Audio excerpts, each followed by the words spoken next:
Well, the best laid plans of mice and men often go awry because just about 20 minutes before the PHLY Phillies podcast was about to get started, we had a show in place.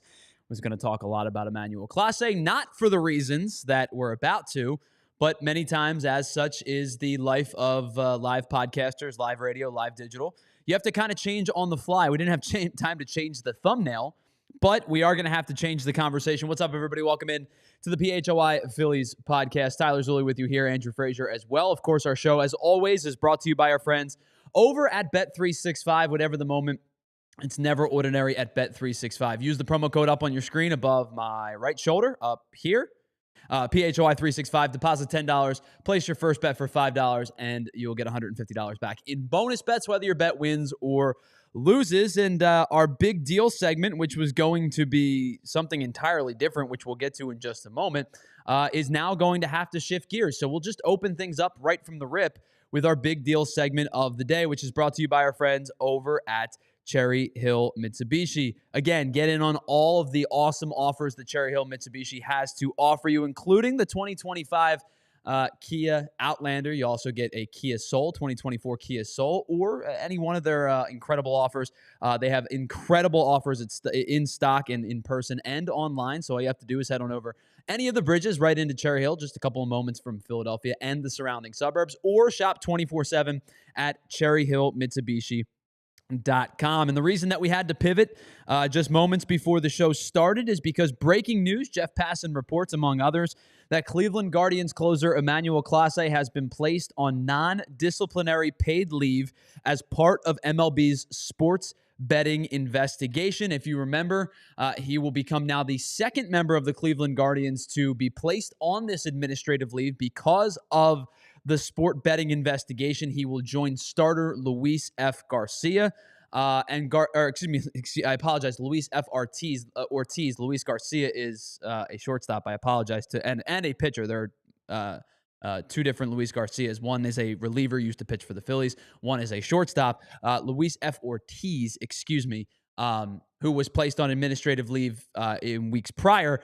Now, obviously, no news has come out beyond the report. Jeff Passan follows up and says Clase's non-disciplinary leave is through August 31st, is what MLB said. They said no further comment on top of that, which means the big part about this, the big conversation piece surrounding not just the Phillies, but every team across baseball that's looking for a closer, is that Emmanuel Clase will not be part of the trade deadline, or at least you would imagine will not be part of the trade deadline. Now, I have to look into this further, but my expectation is, much like a player that is on the injured list or is on administrative leave for whatever reason, I would imagine this player could not be moved who is on that leave at the current juncture, which means that the likelihood is that, or the likeliest scenario is that Emmanuel Clase will not be part of a trade deadline package, because I would assume, and I'd have to look a little further into detail, you can't trade the player. So for those that were interested in Emmanuel Clase, it appears that that is off the table, and we'll get more information on this as we go. Now, I will say this about Clase. There has been nothing come out so far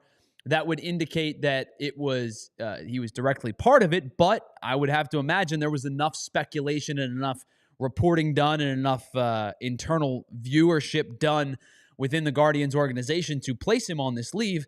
Now, we've not seen anything as egregious, if you will, as to what Luis Ortiz's was. Now, the reason Luis Ortiz was pretty swiftly placed on the administrative leave was that there was a comparison, if you will, probably kind of, putting the bread trail crumbs together a little bit, where there were a ton of bets that came in on a certain inning that was, you could live bet certain innings and the next pitch outcome. And effectively what was happening was, or at least what, we've seen on Twitter, the speculation was that the next bet was heavily bet that Luis Ortiz would throw a ball. And then it just so happened that Luis Ortiz effectively spiked the pitch into the ground. It wasn't even close. And, if the comparisons were there, it seemed like maybe he was had a hand in play, or somebody had a hand in play. You're not going to, speculate any further than that. We've not seen anything to that ilk yet, of course, about Emmanuel Clase. This news is just breaking. But that is kind of the big deal of today, right? Like, we were going to talk, and we will still talk about other high leverage relievers, but this news breaks, and I think this is it's really kind of unfortunate for a lot of different outcomes for the Phillies specifically, because I think the Phillies were very much intrigued by Emmanuel Clase. I think specifically for really any team that was looking for a high leverage reliever, because Clase was the guy or one of the guys that had a lot of contracts. His contract was really good. In 3 years left, and even with the two club options at $10 million apiece, you were looking at a guy who was going to be under team control for the next 3 seasons at like $26.5 million for 3 years. I mean, for the type of closer that Emmanuel Clase is, that's a really, really good deal.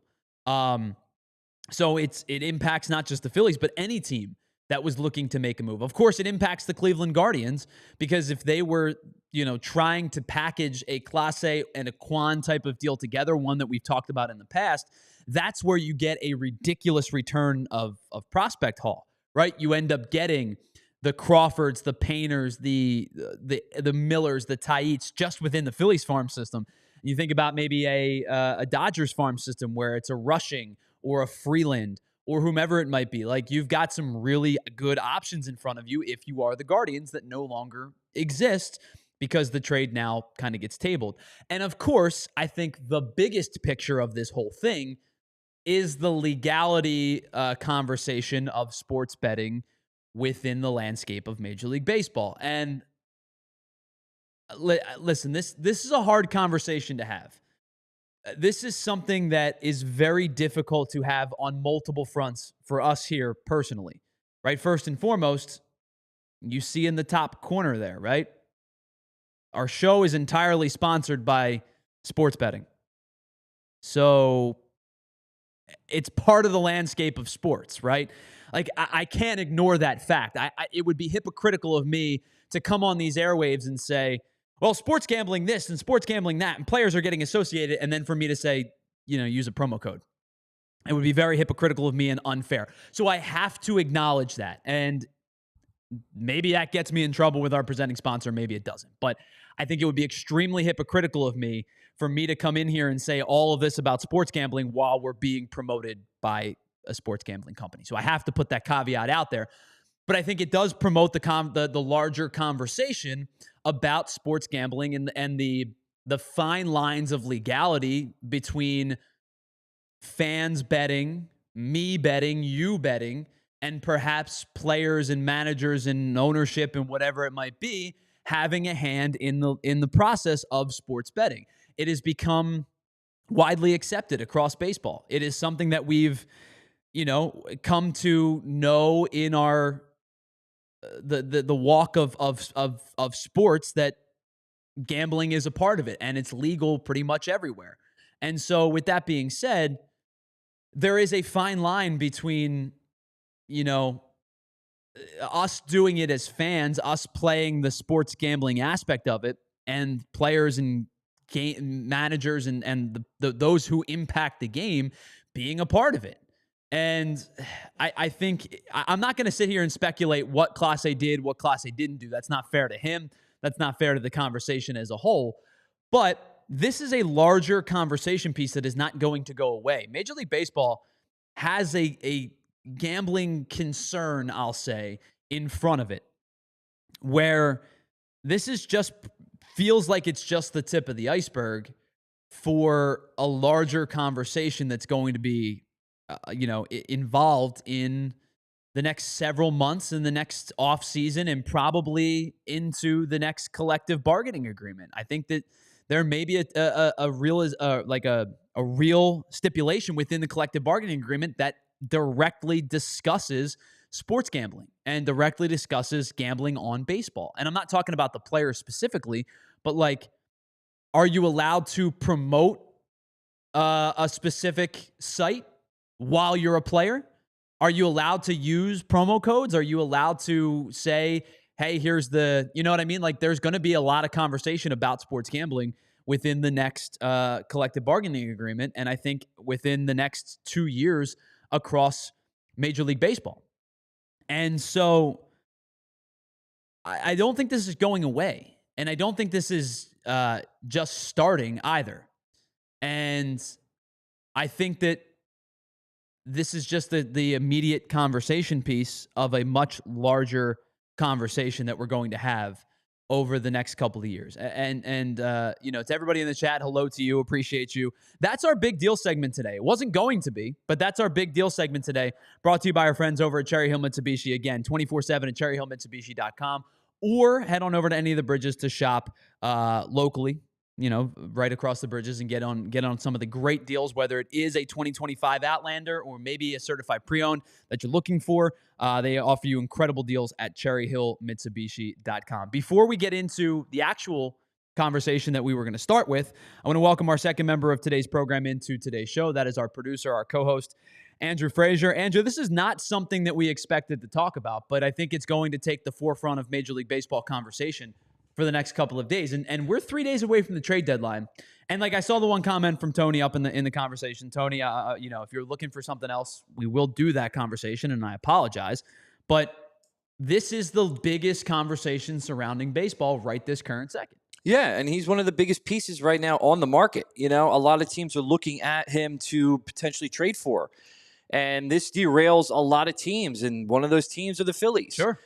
So it is a talking point right now that, what are we, 4 days away from the trade deadline? And here we go. Clase is off the market because of a betting scandal that he's involved in. And, I'm with you, Tyler. It's a weird ground because, sports is so heavily involved in betting. Sure. And it's great. And betting, there's no problem with sports and betting and all of that stuff. I think it's a great thing.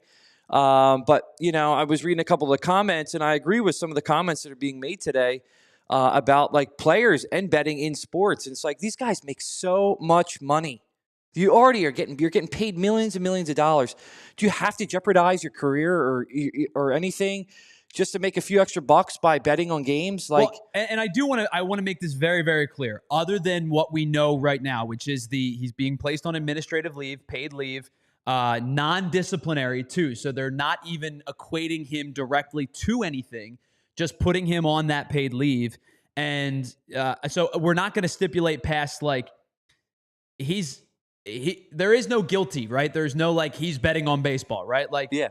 You can't even say it about Luis Ortiz, who there's video evidence that points that maybe he is part of that conversation, right? But there is we do have to be very careful about the verbiage that we use. Sure. Because there are no accusations, there's no claims, there's no anything other than he is being placed on that administrative leave, which is a paid administrative leave, and it is non-disciplinary. Sure. And so all of that is to say they're looking into this. There's something to it. But other than that, we don't have a whole lot much after that. Yeah, he could have been betting on basket weaving or underwater, lobster grabbing. We have no idea exactly what he was betting on, but it just stinks. It's just the timing of the whole situation, Tyler, is it just stinks, and it has to be the conversation because he was one of the targets we were looking at, the Phillies were looking at to possibly, obtain, come Thursday. All right, so we're going to talk more about this throughout the week. This isn't going anywhere. This is a conversation piece that we're going to have a lot of discussions about. On the other side, let's get to the players that may still be available for the Phillies. We'll get back into the regularly scheduled programming. But as Ray points out, we could not ignore this to start the show. You couldn't. We absolutely had to discuss this to begin today's show. And I think it was not necessarily something we expected, but we had to discuss it. On the other side, we'll get into the other players who are readily available or who may become readily available for the Phillies to acquire. We still have our mystery trade segment of the day that we're going to continue for the next couple of days. We have our Ace Hardware temp check segment that we want to get into. And of course, we're going to discuss Major League Baseball has welcomed a couple more members into Immortality this weekend.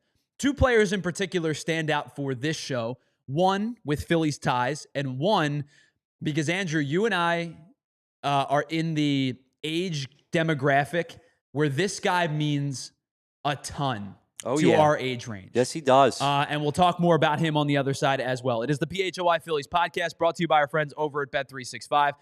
We will come back with all of that right after this.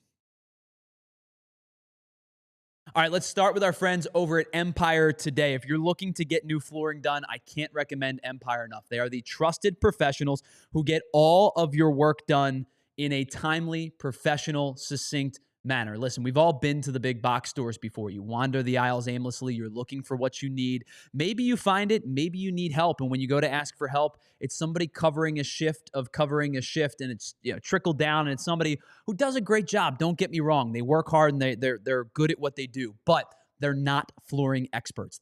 Maybe they're in hardware or they're in outdoor or whatever it might be. You need somebody who you can trust, knows exactly what they're talking about, and that is where the experts at Empire Today come in, because they're dedicated flooring professionals who focus on flooring every single day. And why do you want to work with Empire Today? Because they live and breathe flooring, and they're going to bring the expert work right to your home that you're going to see in the showroom. You can pick the right flooring and the right colors for your space, see how it looks with your furniture in your house. You'll get precise measurements taken. You'll get all of your questions answered upfront and honestly. And the best part is you're going to get clear upfront and all-inclusive pricing. Plus, you can schedule your installation as soon as the next day. So schedule a free in-home estimate today, because some things are just better at home. And PHLY listeners right now can get a $350 discount when they use the promo code PHLY. Yep, you heard that right. $350 off with the code PHLY.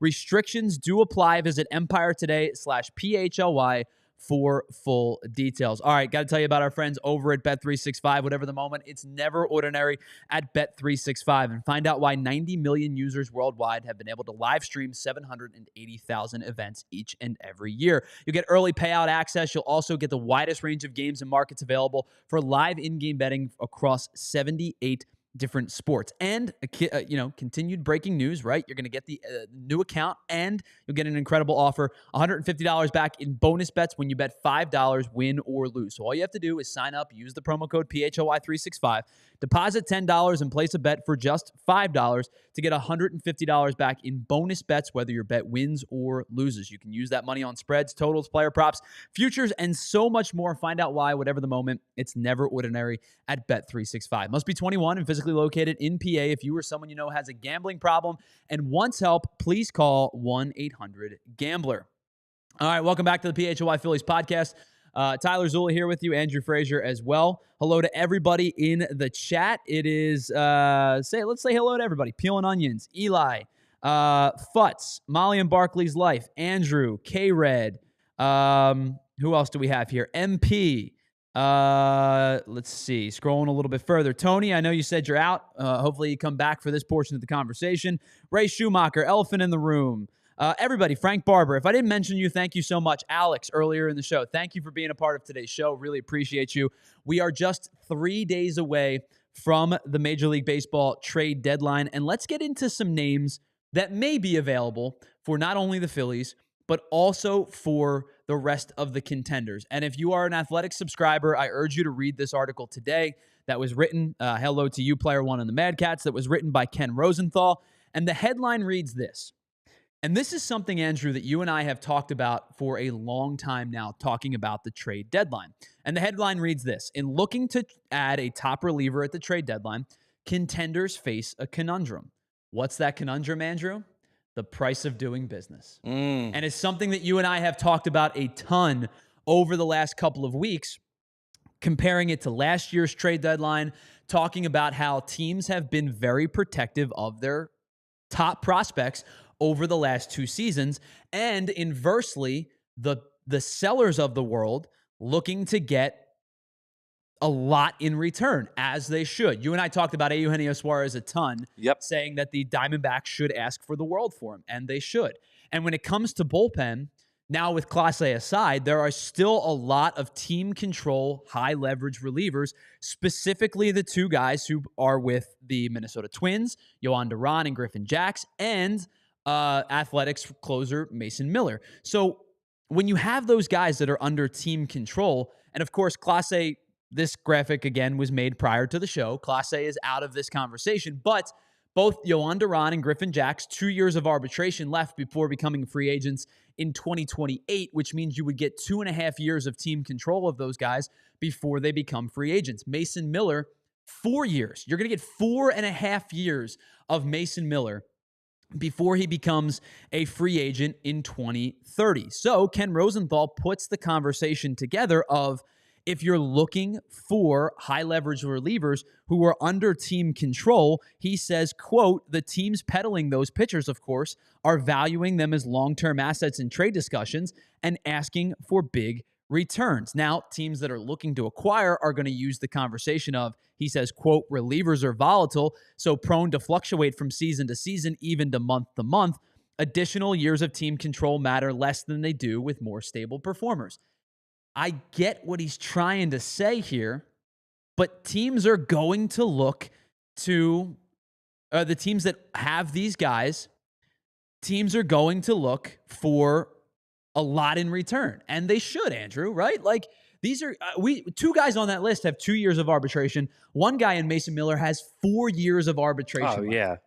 I mean, you're talking about a minimal pay for elite type pitchers for at least another 2 years. Now, of course, you go to arbitration, you start thinking about getting an arbiter involved, and you know, I've always said this, Andrew, I think arbitration is the dumbest thing in all of baseball.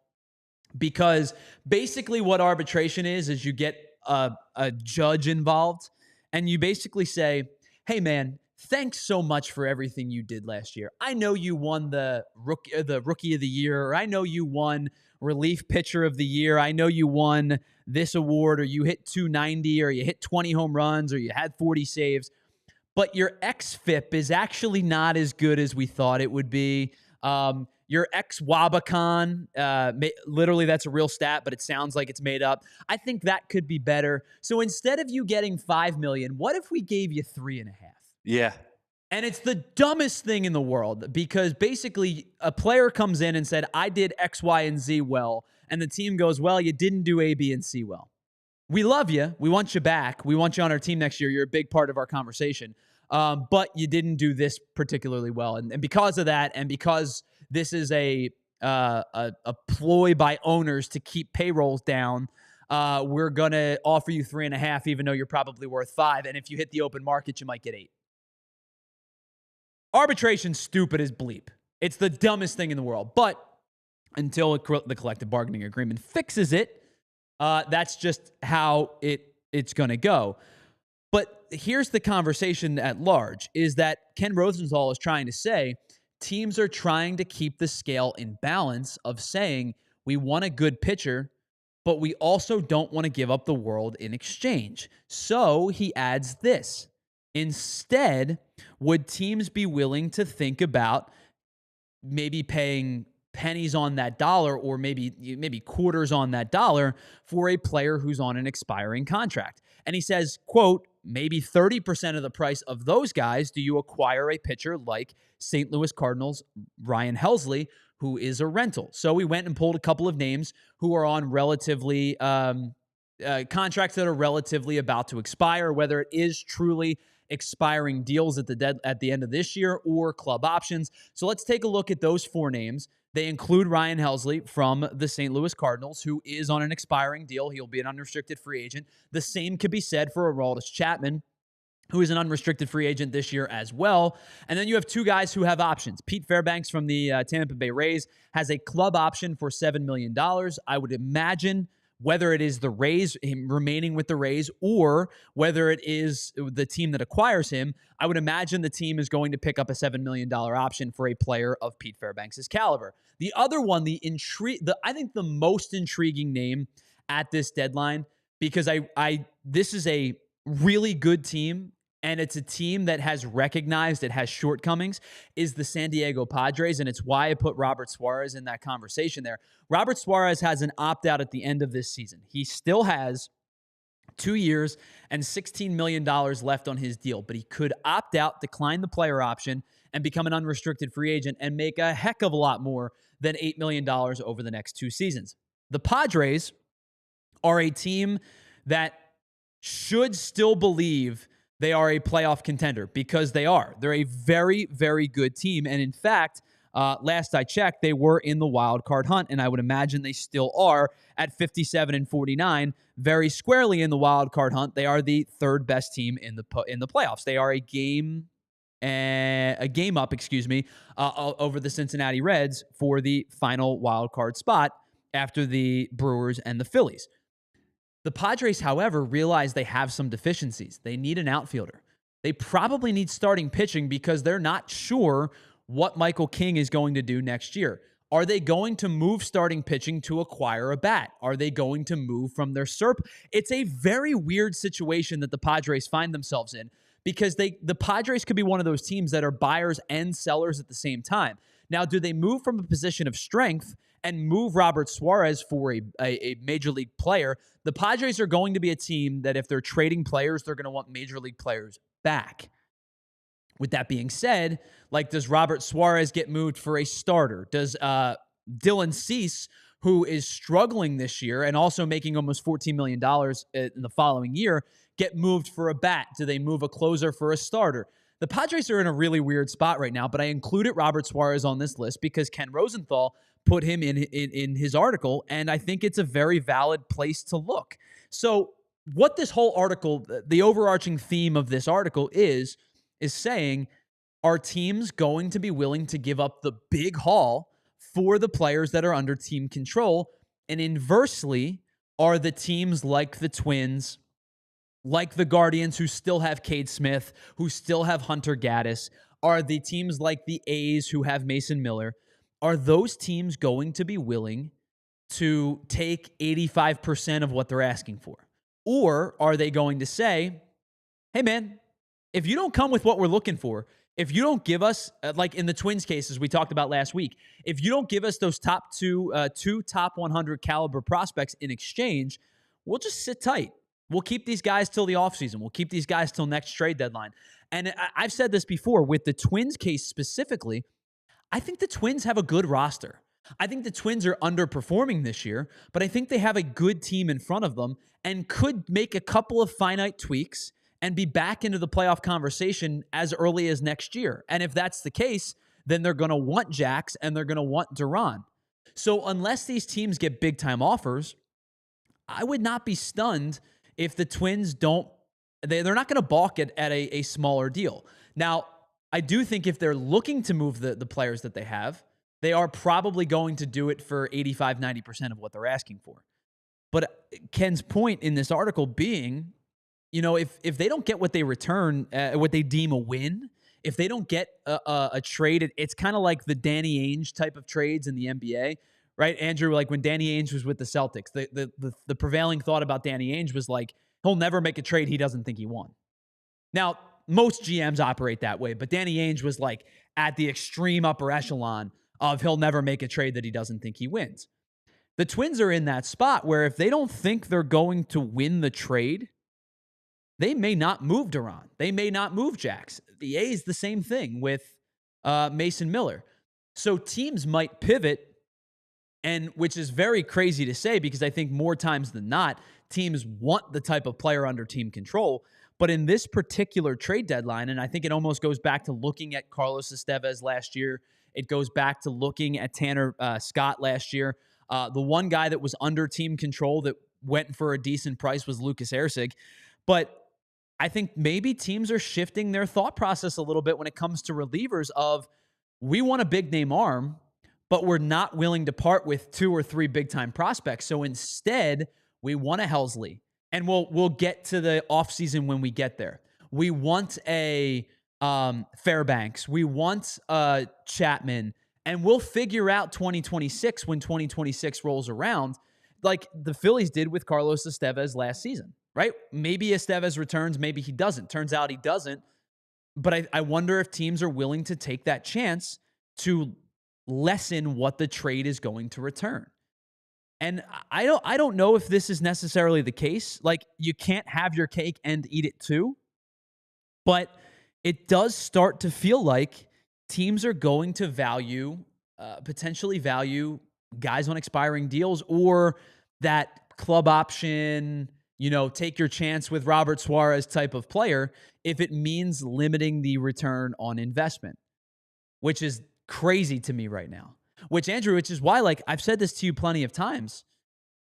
We're 3 days from the deadline, and I have no idea what's about to happen. No clue whatsoever. what's about to happen, which is crazy to me 72 hours out. Yeah, it is crazy. We feel like there's no direction. You don't know what they're looking at. Some would say possibly the reliever. Some would say possibly the bat. So now you guys had Jim Salisbury on earlier today. We did, and yes. He indicated that if they were going now, was it that was what they were thinking about, period, or was it if they're going to go for broke, the reliever is the more likely outcome?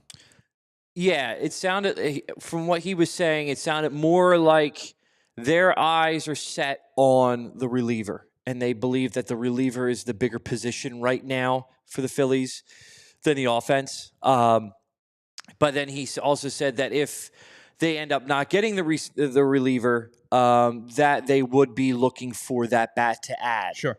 So priority-wise, list-wise, is definitely reliever top of the list, and then it's the offensive bat. Interesting. And I think that goes against what you and I have talked about, not in terms of what we expect, but I think what in terms you and I are hoping for. Because I think we all can recognize the bullpen needs another arm. There's no question about it. They need another. Even with the addition of David Robertson, this bullpen needs another arm. There's no question about it. But I think if you're looking for what's the immediate impact, you and I have said plenty of times, like a power-hitting right-handed bat would do wonders for this lineup, especially in a lineup where Bryce Harper's heating up, where JT Realmuto's heating up, where Kyle Schwarber is on another planet so far over the last couple of months. But you also have a lot of guys who are underperforming. Bryson Stott has struggled for almost the entirety of the season. Your left field platoon, or at least left field when it comes to Max Kepler, isn't working. Brandon Marsh had a really nice run in like late May into June, starting to come back down to earth a little bit, but had a nice stretch. Johan Rojas doesn't provide you much offensively. Alec Bohm, and I think the conversation really, Andrew, lies more along the lines of Alec Bohm. I don't think they know how long he's going to be out for. This rib thing, and that's why it plays into the conversation more and more about Eugenio Suarez, like we talked a lot about on Friday. Ribs are so finicky. They are difficult to determine. They really are. Bohm might be out for a longer time than we think. Yes. And if that's the case, they may have to figure something out. Now, I will say this. I do believe Otto Kemp has swung a nice bat. 2 home runs last night. 2 dingers. But even before that, I think Otto Kemp swung a decent bat. Hitting right about 250. Pop is there. You kind of know. We've talked about it before. Like, we kind of know what we're thinking.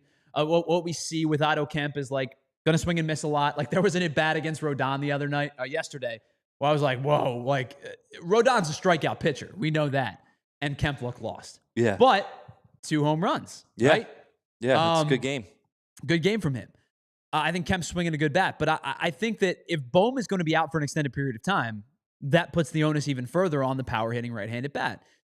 If what Jim is saying is true, is that what we are hoping for and what may happen is flipped, where they may get a middling right-handed bat and go for broke in the bullpen. And that might possibly be the outcome. That might realistically be the outcome.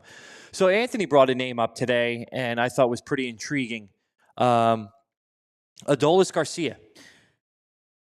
If you've listened to this show for the last 2 years, I am a huge Adolis Garcia fan. Numerically struggling a little bit this year, but the pop is undeniable. Now, I think if you ask me, like, are the best years of Adolis Garcia behind him? Probably. Like, his 2023, 39 home runs, 107 RBI. I think that those years are probably gone. But he right now only 14 home runs, 59 RBI, hitting 231. The OBP obviously is not very good. He doesn't walk a ton. Only 23 walks over 101 games. But I think Garcia would provide the pop that you're looking for, even if it's not necessarily the same guy at 32, almost 33, that we saw in the World Series at 30 for the Texas Rangers. Is he somebody that you could get on a good deal and still, go for broke on a reliever? So Garcia has one more year of arbitration left. or one more year before he becomes a true unrestricted free agent, I should say, because they avoided the arbitration by giving him the 2-year, $15 million deal. I wouldn't say cheap, but I think for a guy that was going to be like an A-plus tier, like if the Rangers weren't going to move him 2 years ago, but if he were to have gotten moved, he would have been like A-plus S-tier deal. He's probably like a B-tier deal now. So I'm not going to say he's going to be cheap, but he is a team-controlled right-handed hitting power bat who would have one more season of arbitration before he became a truly unrestricted free agent in 2027. I think if the Phillies acquired Garcia, they would then go to make a B-tier bullpen move as well.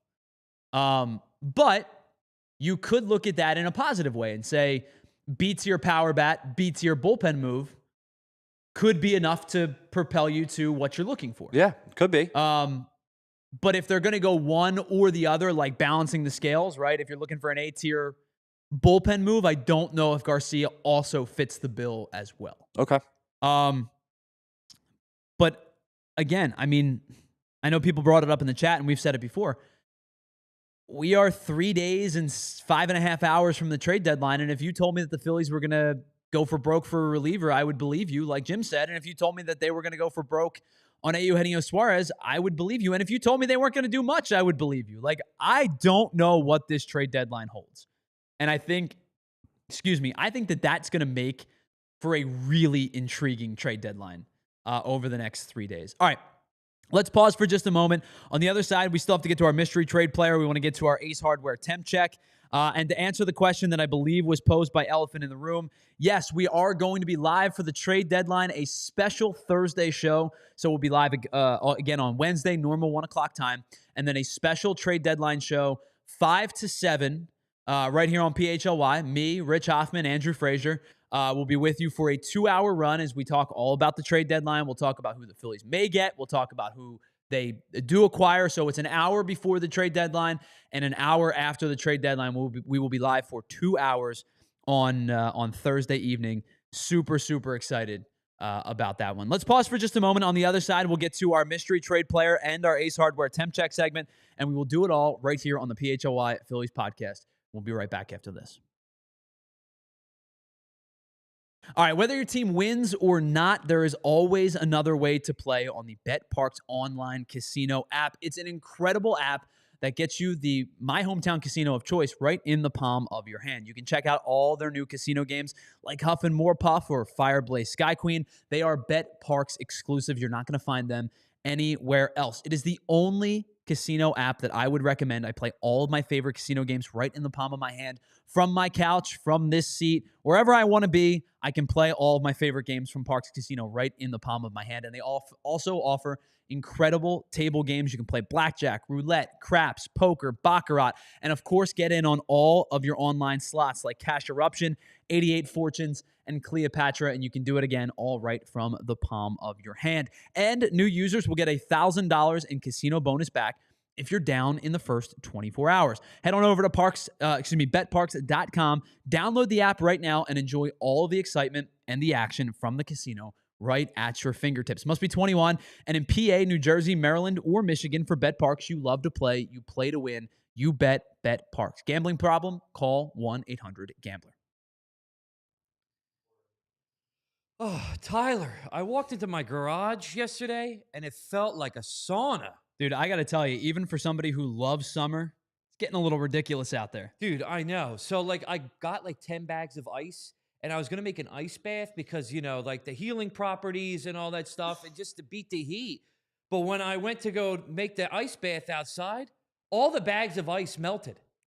Andrew, why didn't you just, turn on your AC? Because I'm trying to be energy efficient, Tyler. All right, listen. Instead of trying to go through your new skincare routine, all you have to do is check out Pico's energy-saving rebates. They've got all of the deals on Energy Star cooling equipment that actually work and cut your bill. Wait. So no more ice? No, unless you're trying to do a polar plunge, you're good.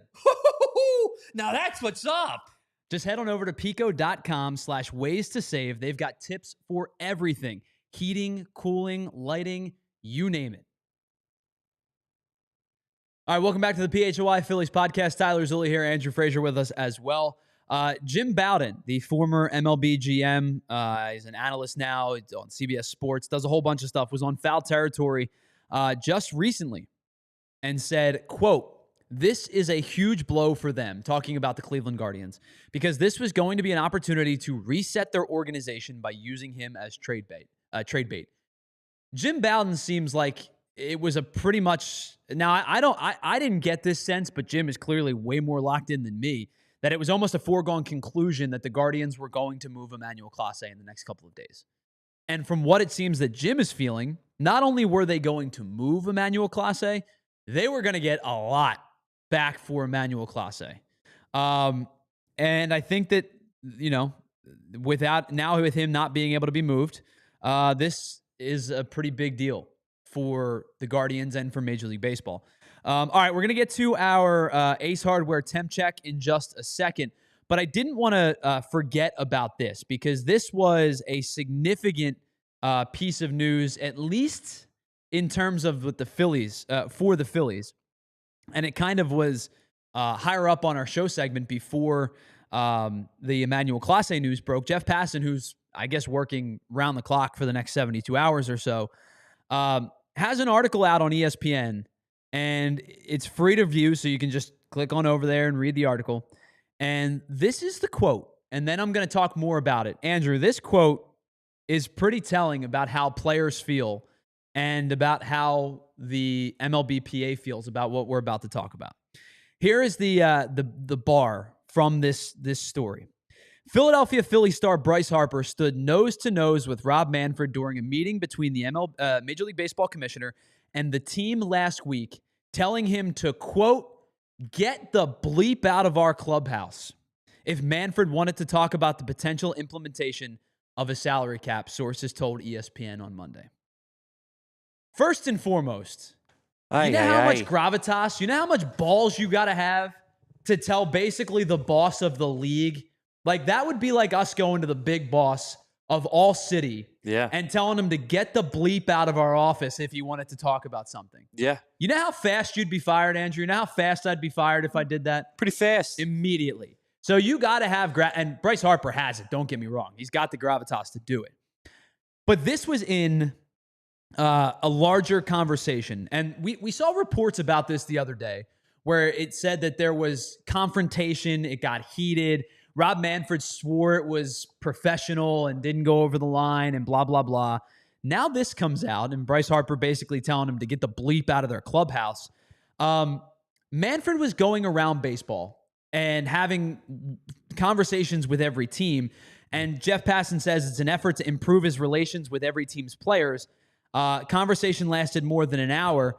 And he said, though Manfred never explicitly used the word, quote, salary cap, sources said the discussion about the game's economics raised the ire of Harper, one of MLB's most influential players. Passan goes on to say that Harper was quiet for a majority of the meeting. He said he sat up in his chair. He was sitting in his chair holding a bat, eventually got frustrated and said if MLB were to propose a cap and hold firm to it, players are, quote, not scared to lose 162 games. Andrew, you and I have talked about this. Listen, I've seen it on Twitter a lot over the last couple of days. I'm not going to take credit for it. It's not an original idea, but it's something you and I have talked about probably since like May. Yeah. When the conversation of a salary cap first came about, where we have been pretty steadfast about if an MLB salary cap were to be thrown about in the conversation of the next MLBPA, there's a really good likelihood there's going to be a strike. Oh, yeah, 100%. Because not only do players not want it, so here's the problem. We've talked about this before. When it's MLBPA versus owners, they're going to meet in the middle. And maybe it's not 50-50, but if they're here and here, and the MLBPA gets to here, and the ownership group gets to here, the MLBPA will finally meet them. Because they don't want to lose out on money, especially for guys that are not tenured and making the big bucks. Minor leaguers specifically, guys on arbitration and things like that. They don't want to lose out on their salary, and I totally understand that. It's how most unions work. It's how most PAs work. The problem lies twofold. One, if not only the PA is going to argue that a salary cap floor would be detrimental to the success of the game, would be detrimental to players making big money. Because here's the reality of it. If a salary cap gets implemented, it's going to not only crush the MLBPA's bargaining chip, but also the argument will become a salary cap floor. More on that in just a second. If the offer becomes a salary cap and Major League Baseball and the owners and Rob Manfred become very serious and stick to a Major League Baseball salary cap, there's only a finite amount of money to be spent, which means the top contracts now come down, which means it's basically trickle-down economics for Major League Baseball. Because if the top contracts come down, the B-tier contracts come down, the C-tier contracts come down, the arbitration comes down, the players, it all comes down. And that is where I think everybody kind of gets screwed out of their money.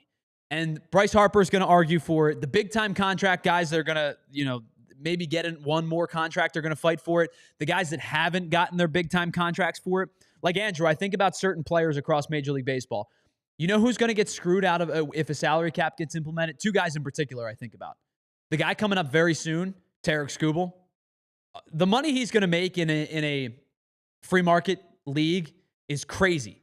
If there's a cap, he's only going to be able to make a certain amount before the Tigers have to go, this is all we can offer you if we want to retain Riley Green and Javi Baez and all the guys we currently have on our team, Spencer Torkelson. The other guy, a little bit further down the road, is Paul Skeens. Paul Skeens is going to make maybe the biggest pitcher contract in the history of baseball. Yeah. And that is, of course, with a free market. If there's a salary cap, especially if there are teams like the Dodgers and the Yankees who are able to defer money, they're only going to be able to offer so much. So the players are looking at this and going, nah, hold on. Whoa. No, don't mess with our money. And then on top of it, the owners are going to start fighting. They're going to start infighting because the teams that are looking to implement a salary cap, they haven't said this directly, but you can put the pieces together. The teams that are looking to implement a salary cap, White Sox, Pirates, Rays, the cheap teams, the teams, Marlins, teams with salary, teams payrolls under $100 million or at $100 million. They're going to be the ones that look to implement that. The teams that are spending $290 million, the Dodgers, the Mets, the Phillies, those type of teams, they're going to go, hold on. No, you're not going to hamstring us. You want to screw me, we're going to screw you and say, all right, if there's a salary cap, there's a salary floor, get to the number. And then those cheap owners are going to, sorry, I have a Band-Aid on. I can't move my fingers very well. Those cheap owners are going to cry poor like they have been for years and say, well, if we can't have a floor, we can't get to another $50 million. We don't have that kind of money. First of all, yes, you do. Stop being cheap. Second of all, that's the only way you're going to get a salary cap implemented. And now this brings the larger scope conversation into this. It doesn't just become MLBPA versus owners. It becomes owners versus owners. And when owners infight, they don't care about a strike. They don't care about the PA the way that they care about their pockets. And when owners infight, it impacts the PA. And when the PA is impacted, that's when the strike starts to happen. If they can't get this justified, they can't get this rectified and figured out in the next couple of months or the next year and a half before the CBA is up after the 2026 season. We've said this for a lot of this show for the last couple of months. There's going to be a strike before 2027. And not only is there going to be a strike, at least for players like Bryce Harper who have the money to be able to say these kind of things, there may not be a season if they're going to feel that way about this. They are walking very, very, very tightrope right now. And that rope's just going to get like a little bit thinner and a little bit thinner and a little bit thinner. And at some point, snap. You're going to be a tightrope walker who's walking in the air. At some point, the league is going to they're going to hit a breaking point between the MLBPA and the owners. And not only just between the MLBPA and the owners, but between the owners and the cheap owners. This is going to be a really intriguing conversation over the next 2 years. Andrew, what do we do if there's no league? What does our show look like? Oh. What do we talk about for a summer? Can you imagine a summer with no baseball? Welcome into the PHLY Phillies podcast. The Phillies haven't played in 308 days. Oh, my gosh. And what's your favorite baseball movie? Yeah. It would be a Drek summer. It would not only be disastrous to the league, because the last time there was a strike in baseball was 94, and the league was not in good shape until they started letting players, let's call it for what it is, until they started letting players take PEDs. I don't think they'll do that again, but the league would have a hard time getting back. Was a fun time. I don't know what the plan would be, but yeah, Molly and Barkley's life brings it up. We'd be talking about the Savannah Bananas. Yeah, I mean, probably. Speaking of the Bananas, really quickly, they were in town this weekend. And so I will say this, Andrew. The Bananas are not for me. But I've seen a lot of people who are up on their high horse about, the Savannah Bananas are so stupid. Why would buy that? Come on. Listen, man, it's not my thing. It's just not I just love the game of baseball. I'm going to watch baseball. But the Savannah Bananas are brilliant at what they do. Marketing, business. Listen, if we were sitting here saying hey, the Savannah Bananas are they're selling out, your municipal park, be like, okay, whatever. They just sold out Citizens Bank Park 2 nights in a row. They've sold out Fenway. They sold out the Carolina Panthers Stadium. Yeah, they're selling out NASCAR tracks almost. Yeah. Whatever they're doing is working, right? And then how many teams are in the league? There's 5, yeah, 6, and I think they keep expanding. Yeah. So listen, it's not my thing, but I look at the Bananas like I look at mascots, right? They're not for me because I love baseball no matter what. But if you're not a fan of baseball and this gets you in the door, maybe this is your bridge to the actual game. Okay. Yeah. I think about as a metal fan, right? People always used to talk about, well, if you found Metallica on Stranger Things, do you really like metal or do you? Who the hell cares? Who cares how you become a fan of something, right? So for me, I look at the Bananas and I'm like, if this gets fans in the door, if it becomes your entry point to baseball, that's awesome. Whatever they're doing, it's working. Yeah. It's an unbelievable product and it's working. So I've seen a lot on Twitter, especially because they were in town. Oh, the Savannah Bananas are selling out Major League Baseball thing. Who cares, dude? Futz brings up a good point. Do you think if they go on strike, do you think you see a lot of MLB players play for these banana teams? That's a good question. Would you see Bryce Harper playing for Savannah Bananas? That's an interesting question. Doing a backflip at first base? I don't know. That's a great question, actually. It could happen, maybe. If they want to get paid or they want to keep playing, they're probably screw it, I'm going to go do that. It's probably not the Harpers and the Judges of the world, but you might see younger guys do it, right? Active players who haven't hit their arbitration yet or haven't hit their big time pay yet. They might. Yeah. All right, we got one more break to hit on the other side. We're going to get into our Ace Hardware temp check as we wrap up today's show. It is the PHLY Phillies podcast brought to you by our friends over at Bet365. Whatever the moment, it's never ordinary at Bet365. We will be right back after this. All right, let's tell you about our friends over at Cherry Hill Mitsubishi. If you're looking for the most affordable 7-passenger SUV in all of America, cherryhillmitsubishi.com has you covered with the 2025 Mitsubishi Outlander. They are offering you incredible financing right now. How about 0% APR for 60 months for Pennsylvania residents? Or if you're looking for the certified pre-owned, you can't go wrong with the 2024 Mitsubishi Mirage with payments starting as low as $55 a week with 0 down retail. You can walk away with the certified pre-owned for less than maybe what you spend on gas in a week, maybe what you spend on takeout in a week. $55 a week cannot be beat. And you can combine that with the best warranty in the automotive business, 10 years, 100,000-mile powertrain, and 5 years, 60,000-mile bumper to bumper. Stop in today, tell them the PHLY sent you, and receive a $100 restaurant.com gift card just for taking a test drive or for completing a trade-in appraisal. I know people buy Mitsubishis elsewhere. I just don't know why. Drive home in your new Mitsubishi today, just minutes from all bridges or 24/7 at cherryhillmitsubishi.com. All right, one final time, let's say about Empire again, because we love our friends over at Empire. And just like your favorite team needs a home court advantage, a home field advantage, that home ice advantage, your home needs the home floor advantage. And that's where Empire Today can help you.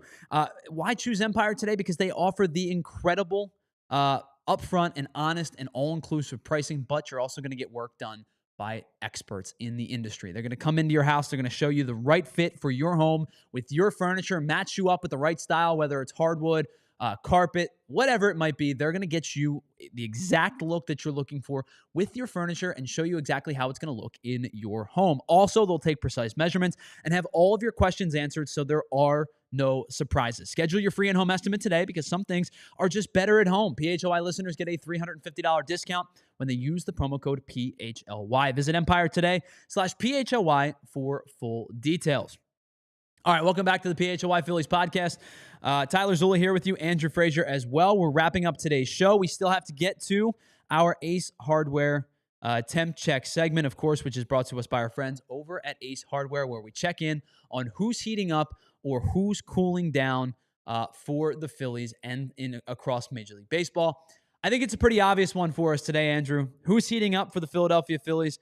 That would be catcher JT Realmuto. Let's take a look at his July numbers so far. 17 games for JT. He's hitting .380 with a .564 slug and a .952 OPS. He's got 2 home runs, 9 extra base hits, 10 RBI, and 9 multi-hit games in the month of July. And I tweeted this out from the PHLY Phillies account on Twitter on Saturday, I believe it was. Maybe it was Friday, but either Friday or Saturday.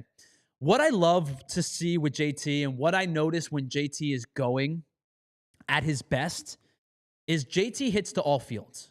When Realmuto's going to opposite field, he's allowing that fastball to get a little bit deeper on him, and he's able to shoot it to the right center field gap for a double or down the line for a base hit, using all fields. Like, his spray chart is at its absolute best when he uses all fields to his advantage. And we've seen it in spurts at times this year.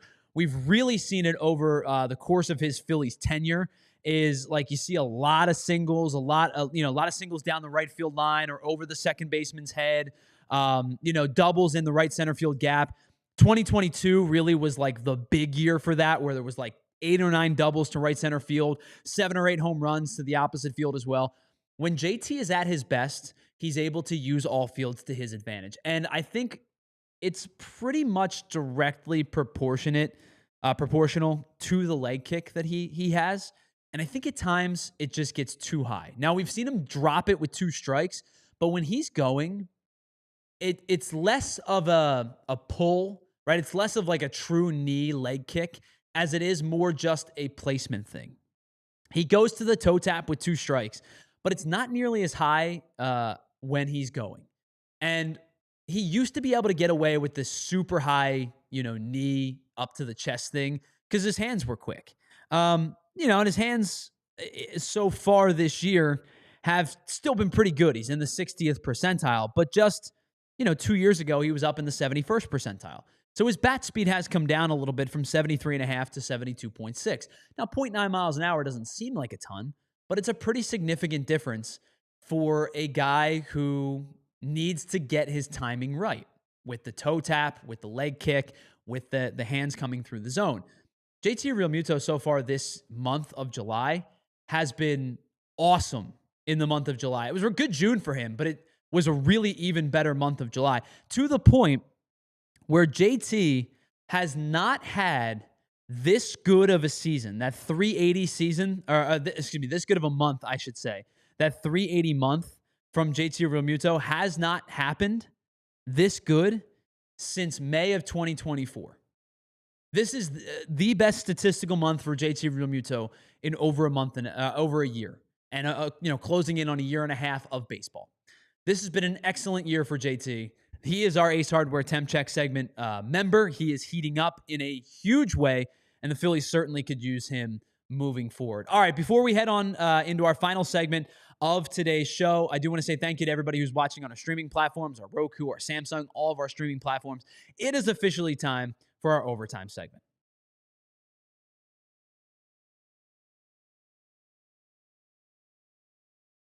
All right, one final thing here on our PHLY Phillies podcast. Want to send a shout out to all of the new members of the Baseball Hall of Fame, but two guys in particular. Well, I guess three guys. Two have Phillies ties, but the one that I want to send the biggest shout out to is somebody who should have been a Hall of Famer, not just years ago, should have been a Hall of Famer decades ago. And obviously, a bittersweet moment for Dick Allen's family as they get to watch him get enshrined in Cooperstown, where he deservedly belongs to be and really should have been in Cooperstown quite some time ago. Dick Allen passed about 5 years ago, and unfortunately, was not able to hear his name called as a member of the Baseball Hall of Fame. But baseball righted a wrong this year by inducting Dick Allen into the Hall of Fame.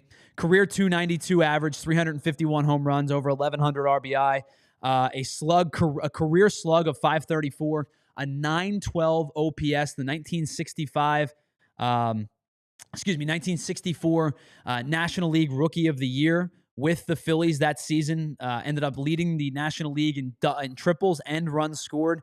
.318, a .939 OPS for the 1964 team that did unfortunately end up collapsing down the stretch in September. But the 1964 Rookie of the Year was the 1972 MVP with the Chicago White Sox. He 4 times led the league in OPS, twice led the league in home runs, had over 30 home runs in 7 of 9 seasons from 1968 through 1974. 1965, I apologize, through 1974. Just an elite level player who, the further you dive into his career, the more you realize how good Dick Allen was. So first and foremost, wanted to send a shout out to the career of Dick Allen. Baseball finally righted the wrong of him not being a Baseball Hall of Famer, and a deserved honor for Dick Allen. The second guy, of course, Billy Wagner gets inducted into the Hall of Fame as well, spent some time with the Phillies. An elite level closer at his peak. I think probably not viewed in as high of light as he would have liked. He's talked about in his post-playing career how he didn't really handle the media all that well. He was younger in his career. He was a vet, but younger in his career when he was with the Phillies. Probably could have handled that a little bit better, could have handled the fans a little bit better. But Billy Wagner, deserving Hall of Famer. And then the last guy that I wanted to talk about today, and I brought him up earlier in the show. And for those of you that are around Andrew and I's age, in the millennial age range, there is a certain reverence for Ichiro. Ichiro is the type of guy who, when you think about the elite players of your childhood, of your youth, Ichiro is one of the first guys that comes to mind. When I think about my childhood, Andrew, the guys that I think about are Ichiro, are Albert Pujols, are Pedro Martinez, are Randy Johnson. Even though he pitched for a long time, I still think about him in his 40s being as good as he was. Yeah. Ichiro, to me, is one of the greatest hitters to ever walk the planet. And I think for an age range around ours, maybe a little bit older, Andrew, there is a reverence for Ichiro that I think is more than deserving. I will say this. To the loser who didn't vote Ichiro into the Hall of Fame, congratulations, dude. We talked about you. And not only are we talking about you, you're defending your vote on Twitter is so stupid.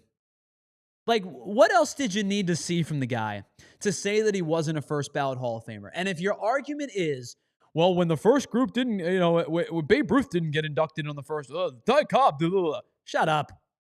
Shut up. It's a stupid argument. Talking about guys that played 100 years ago.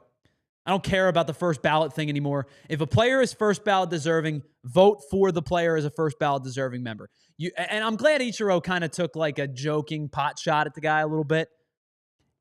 There are a handful of players that should have been first ballot 100% players, and some of them have been voted in. Ken Griffey Jr. is one of them, right? First ballot 100% should have been. Ichiro's that type of guy.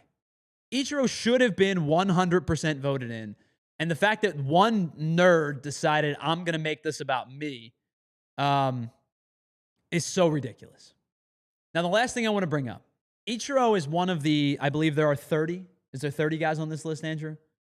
Um, I believe, yeah. Yes, there is. 30 members on this list? Yes, 30. Yep. Ichiro is one of 30 MLB players to have picked up 3,000 hits in his career. Now, obviously, there's a reason behind this. But Ichiro, this is the amount of hits for players through their age 26 Major League Baseball season. Ty Cobb had 1,600 hits before he through his 26th season, which is freaking absurd, just in and of itself. Scroll down and scroll down and scroll down and scroll down and scroll down, and at the very bottom, you will see Ichiro is last with 0 hits through his age 26 season. And that is because Ichiro, of course, spent the first 9 years of his career playing in Japan. And Ichiro, as a player in Japan, did not come to the major leagues until 2001 when he was 27 years old. And all Ichiro did after that, Andrew, was rattle off seasons of hits of 242, 208, 212, 262, which is still the major league single season record for hits in a season, 206, 224, 238, 213, 225, and 214. And then all he did at his age 37 season was only have 184 hits. This guy led the league in hits 7 times, including 5 consecutive years from 2006 to 2010. 10 straight years from 2001 to 2010. Excuse me, 9. Is that 9? 10? 1, 2, 3, 4. Yeah, 10 straight years. He had over 200 hits. That's freaking absurd, dude. What? I mean, this is truly one of the greatest hitters of our lifetime. MVP and Rookie of the Year in 2001. An All-Star 11 consecutive seasons, finished within the top 10 of MVP voting 5 times in his career. This, to me, is one of the greatest hitters of not just our generation, of all time. Yeah. If you factor in his 3,089 major league hits and add in his 1,278 hits in Japan, Ichiro finished his career with 4,367 hits. Would be the all-time hits leader if he played his entire career in Major League Baseball. That's ridiculous. Truly one of the greatest players of all time. And I wanted to send a shout out to him to end today's show. I know we're going long. Thank you to everybody who hung with us. Ichiro, to me, is one of the 3 greatest hitters of my lifetime and is one of the greatest hitters to ever walk the planet. Big thank you to everybody who was in the chat today. It was a super lively chat. I really appreciate you all being here. I know we had a lot to cover. We have one more live show before our trade deadline spectacular. We'll be back with you live on Wednesday afternoon at 1 o'clock. Hopefully, maybe something happens between then and now. If it does, we'll drop an emergency pod when it happens. But until that time, we will be back with you on Wednesday at 1 o'clock. Big thank you to everybody in the chat. I really appreciate you all. It was a super lively chat today. Hope you come back on Wednesday. And, of course, for our Thursday trade deadline special, a huge thank you to Andrew Frazier for producing and co-hosting today's show. Again, we will be back at 1 o'clock on Wednesday. Switch on over to the PHLY Eagles podcast. They've got you from 2 to 3. And then the Sixers will wrap up today's conversations from 3 until 4. And we'll chat with you again at 1 o'clock on Wednesday for the next PHLY Phillies podcast. We'll see you at that time right here on the PHLY Phillies podcast. Talk to you then. We all silly like the mayor.